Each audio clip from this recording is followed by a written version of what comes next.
नमस्कार दोस्तों, आपका अपने चैनल अम्बरीश टाउन एग्जाम में स्वागत है।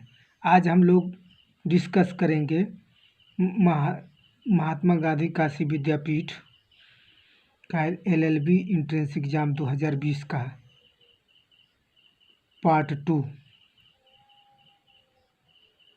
टू स्टार्ट होगा क्वेश्चन नंबर 26 से, क्योंकि पहले सेशन में हमने 25 क्वेश्चंस डिस्कस कर लिए थे। स्टार्ट करते हैं। 26 क्वेश्चन नंबर है, इन्हें एक रासायनिक तत्व के विभिन्न संरचनात्मक रूपों द्वारा परिभाषित किया गया है। ये आपस में आबंधन या बॉन्ड निर्मित कर अलग अलग तरीकों से रूप धारण करते हैं, ये कहलाते हैं। तो आंसर होगा ऑप्शन डी, अपरूप। इसका इंग्लिश वर्जन है, they are defined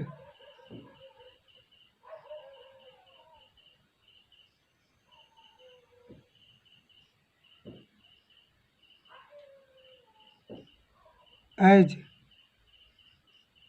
different structural forms of a single chemical element. These forms result from the different ways atoms can bond to one another. They are called as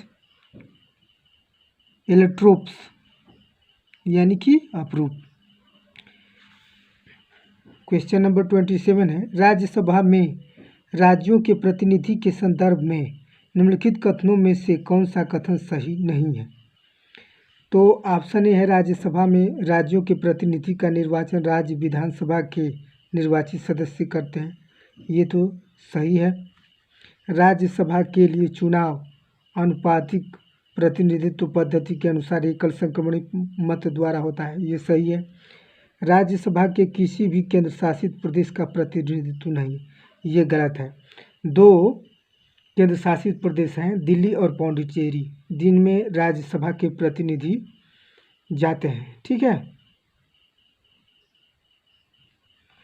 इसका English version है, which of the following statements about the representation of states in the Rajya Sabha is not correct.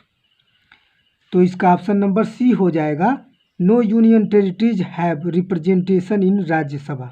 Okay, next question 28, एक अपारदर्शी पदार्थ क्या होता है? तो एक अपारदर्शी पदार्थ एक पदार्थ जो अपने ऊपर किसी भी प्रकाश को प्रसारित नहीं करता है, वो क्या होता है? अपारदर्शी पदार्थ होता है। इसका इंग्लिश वर्जन है, what is an opaque body. ठीक है, तो ये क्वेश्चन इसका ऑप्शन हो जाएगा C, a body which does not transmit and radiation incident on it. Okay, आगे बढ़ते हैं। क्वेश्चन नंबर 29, भारत के उपराष्ट्रपति के संदर्भ में निम्नलिखित कथनों पर विचार कीजिए। तो संविधान में उपराष्ट्रपति हेतु उसके पद के लिए कोई भी परिलाभ निर्धारित नहीं किया गया है, ये भी सही है। उसे राज्यसभा के पदेन सभापति के रूप में नियमित वेतन मिलता है, यानी कि ऑप्शन 1 और 2 दोनों, यानी कि ऑप्शन सी सही होगा। इसका इंग्लिश वर्जन है, with reference to the vice president of India consider the following statements. तो इसका ये क्या हो जाएगा? Option number C, both 1 and 2।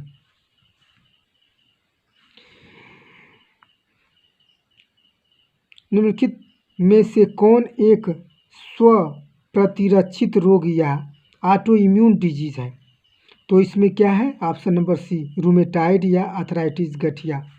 इसका इंग्लिश वर्जन है, which among the following is an auto immune disease, यानी रूमेटॉइड और आर्थराइटिस। क्वेश्चन नंबर 31, संविधान के अनुच्छेद 324 के तहत भारत के निर्वाचन आयोग के संदर्भ में निम्नलिखित कथनों पर विचार कीजिए। इसका ऑप्शन है निर्वाचन आयोग मुख्य निर्वाचन आयुक्त और 2 अन्य निर्वाचन आयुक्त से मिले कर बना होता है। निर्वाचन आयुक्तों और प्रादेशिक आयुक्तों की सेवा की शर्तों और पदावधि को संवैधानिक रूप से संरक्षण प्राप्त है। तो ये इसका न तो फर्स्ट होगा और न तो सेकंड होगा, ऑप्शन नंबर डी। इसका इंग्लिश वर्जन है with reference to the Election Commission of India under Article 324 of the Constitution, consider the following statements। तो इसका क्या हो जाएगा, option number D, neither first not second.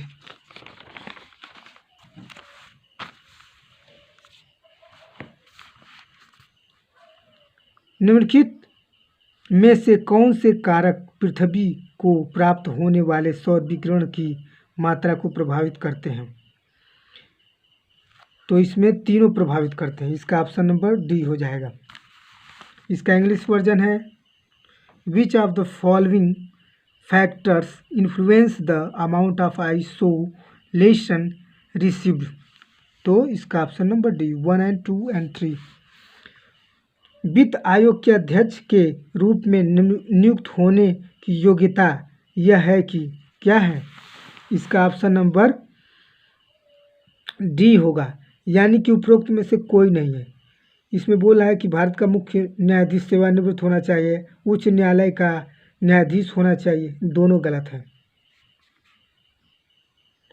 इसका क्वेश्चन नंबर 33 का English version है the qualification to be appointed as a chairman of the finance commission is that he she should be neither first not second, यानी option number D.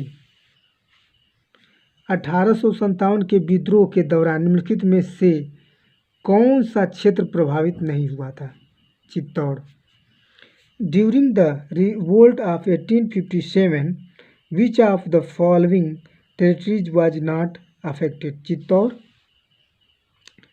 निम्नलिखित में से कौन सी नदी सरदार सरोवर परियोजना से संबंधित है, option number A, Narmada. Which one of the following river is associated with Sardar Sarovar project, Narmada. Question number next है दिल्ली सल्तनत के निम्नलिखित वंशों को सही क्रम में व्यवस्थित कीजिए। तो इसका ऑप्शन नंबर क्या हो जाएगा, सी, यानी कि पहला हो जाएगा गुलाम वंश, उसके बाद क्या हो जाएगा तुगलक वंश, उसके बाद सैयद वंश, उसके बाद लोधी वंश।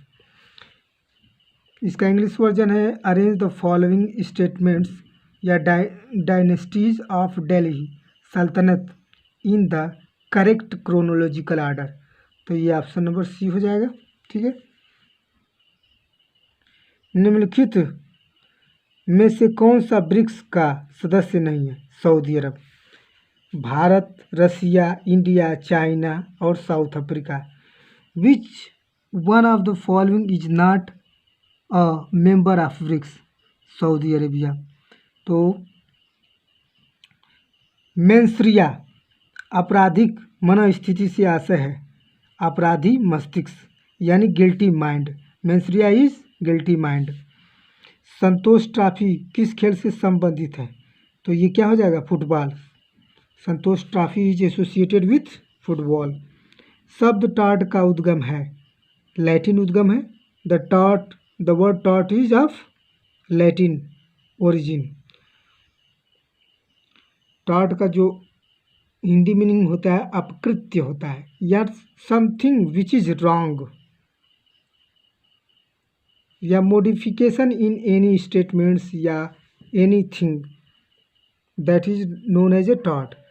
तो आज के वीडियो में बस इतना ही।